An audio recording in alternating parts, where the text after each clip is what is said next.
ముల్లంగి మిద్ది పైన టప్పులో వేసాము. అది చూడండి, ముల్లంగి కూడా మనము ఇంటి దగ్గర పండించుకోవచ్చు. ఎలా ఉన్నాయి చూడండి ఆ గడ్డలు. చూడండి, ఇవి మాలాగానే బలహీనంగా ఉన్నాయి, సన్నగా. అవి మేము సన్నగా ఉండేటప్పుడు అవి ఎందుకు లావుగా అవుతాయి? ఎంత ఆహారం పెట్టినా కూడా అవి సన్నగా ఉన్నాయి. ఇటు పట్టేసిన నీళ్ళగానే ఉన్నాయి.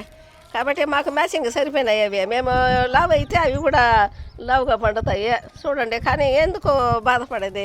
హెల్త్ సన్నగా ఉంటేనే కదా ఇప్పుడు ఆరోగ్యము. అందువల్ల మేము వేసిన ముల్లంగడ్డలు కూడా ఆరోగ్యంగా సన్నగా బాగున్నాయి. అవి లావుగా లేదు. మాకు మ్యాచింగ్ సరిపోయింది. ఇంకా సాలేసిందా? చూడండి ఎంత బాగా. ఏదో ఒకటి చిన్న చిన్నవైనా కూడా మనకు ఇంటి దగ్గర పండించుకున్నాము కదా. ఇది ఇలా టబ్బులో వేయకూడదంటండి. ఇక ఇట్లా ఎత్తుగా ఇట్లా బకెట్ లాగా ఉంటుంది చూడండి. ఇదిగో ఇలా ఉంటుంది చూడండి. ఇలా ఉండే బకెట్లో కన్నా ఆ ముల్లంగడ్డలు వేస్తే బాగా ఫ్రీగా, బాగా పెద్దగా, మంచిగా గండుగా బాగా వస్తాయంట. అది తెలియకుండా టబ్బులో వేసిన కారణంగా అలాగా వచ్చినాయి. ఆ శంకుపూలు కూడా పోయమ్మా. తీసాడులే, మనలాగానే ఉన్నాయి సన్నగా. చాలే చాలే, అది ఇంకా కొంచెం గండుగా అవుతాయి. కొంచెం సమయం ఇవ్వండి. సమయం లేకనే పీకేసినట్టుగా ఉంది. ఇదిగో మా చిన్నోడు తీసినాడు. తీసి బాగా శుభ్రం చేస్తున్నాడు. ఈరోజు బాగా ఇప్పుడు వర్షం వల్ల హాలిడేస్ ఇచ్చారు కదా.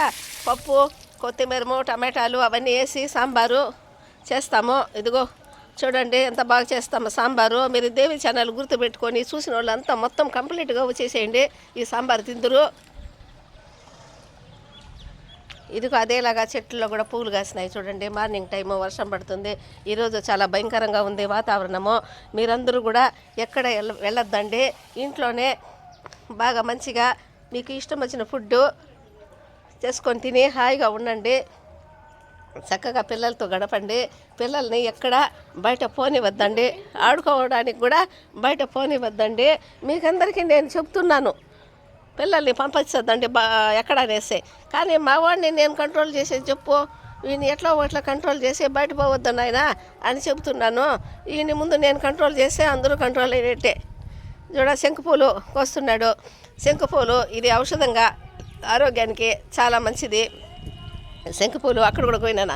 ఈ శంకుపూలు ఏమిటంటే బాగా వేడిగా వాటర్ కాగబెట్టి ఆ వాటర్లో వేసి మనము వేడి చేస్తామంటే బాగా అవి బ్లూ కలర్గా మన శ్రీకృష్ణుడి కలర్లో వస్తాయి.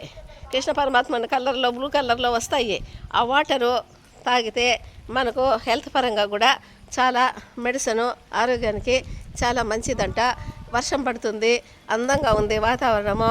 అందం ఏమిటో కానీ ఈరోజు మాత్రము మీరందరూ కూడా బాగా జాగ్రత్తగా ఎక్కడ వెళ్ళకుండా ఇంటిలోనే ఉండండి. మీరు హాయిగా కబుర్లు చెప్పుకుంటూ, యూట్యూబ్లు చూసుకుంటూ, సినిమాలు చూసుకుంటూ ఇంటిలోనే ఉండండి. ఎందుకంటే చాలా ప్రమాదకరమైన రోజు, ప్రమాదాలు జరుగుతాయి. మనకు ఏ పనులు చేసుకోవాలన్నా కూడా వర్షం నిలిచిన తర్వాత చేసుకోవచ్చు. ఇదిగో శంకుపూలు పట్టసిన శంకుపూలు చూడండి. శంకుపూలు వాటర్ చేస్తాను. ఇప్పుడు ముల్లంగి గడ్డలు సాంబారు చేస్తాను. అవన్నీ హెల్త్కు చాలా మంచిది, ఆరోగ్యానికి మంచిది. ఇక్కడ ఇదేదో ఒక చెట్టు తెచ్చి పొట్లకాయ చెట్టులాగా ఉందనేసి నాటాను. కానీ దీనిలో ఏదో ఒక బుడంకాయలాగా ఏదో వచ్చాయి. కానీ ఇవి తినచ్చో తినకూడదో తెలియదు. వీటిని బాగా తెలుసుకొని తర్వాత దీన్ని తినడమో లేకపోతే ఇది షోగా వదిలేయాలి. పాపం దాన్ని కూడా చంపకూడదు. కాయలు కాసింది ఏదో కొన్నాళ్ళు కాసిన తర్వాత వాడిపోయిన తర్వాత పీకి పడేయాలి. ఈ బీరకాయలు చెట్టు బీరకాయలు కూడా బాగా కాస్తూ ఉంది. ఈ వర్షం రోజు మనసుకు ఆహ్లాదకరంగా చాలా సంతోషం అనిపిస్తుంది ఈ వాతావరణము. కానీ ఈ వాతావరణంలో ఇంట్లో ఉంటేనే బాగుంటుంది. ఎక్కడైనా టూర్లు కూడా వెళ్ళకూడదు. ఎందుకంటే ప్రమాదకరమైన రోజు అంటున్నారు. అది చాలా ప్రమాదం. కొన్ని ప్రదేశాలలో చాలా ప్రమాదాలు జరుగుతున్నాయి. ఈ వాటర్తోనే వస్తుంది సమస్య. మనకైతే కృష్ణానది దగ్గర ఉంది. కృష్ణానది దగ్గర ఉండడం వల్ల దాన్ని చూద్దాము, అది ఎలా పోతుందో ఏమిటో అని కూడా మీరు వెళ్ళొద్దండి ఊరు. ఎందుకంటే ఈ 3 days రేపు గడిచిపోయింది అనుకోండి, తర్వాత మళ్ళీ మీరు ఎప్పుడైనా చూసుకోవచ్చు. కృష్ణానది ఎక్కడ పోదు. కానీ ఇప్పుడు ప్రమాదకరమైనప్పుడు వర్షం పడేటప్పుడు వెళ్ళకూడదు. ఆ కృష్ణానది దగ్గరికే వెళ్ళొద్దండి. చాలామంది చిన్న చిన్న పిల్లలు, ఈ కాలేజీ పిల్లలు వెళ్తుంటారు. పేరెంట్స్ మీరు కూడా వాళ్ళకు మంచి మాటలు చెప్పి ఇంట్లోనే పెట్టుకోండి. ఈరోజు ఎట్లయినా వాళ్ళు బంధించి పెట్టండి, ఎక్కడ పోనీయొద్దండి. ఈ వాతావరణం చూస్తామంటే ఎక్కడైనా వెళ్ళిపోదామా, టూర్ వెళ్ళిపోదామని అనిపిస్తుంది మనసు. కానీ కొంచెము లీవ్ వస్తే చాలు బయట వెళ్ళిపోదామా అని అనిపిస్తుంది. కానీ కొంచెం మనసు కంట్రోల్ చేసుకొని, మన ప్రాణాలు ఇంపార్టెంట్ కదా, కొంచెం జాగ్రత్తగా ఉండడం మంచిది. మీకు అందరికి కూడా తెలుసు అనుకో జాగ్రత్త గురించి, ఎందుకో నాకు అలా చెప్పాలని అనిపిస్తుంది. జాగ్రత్తగా అందరూ బాగుండాలని నేను కోరుకుంటున్నాను.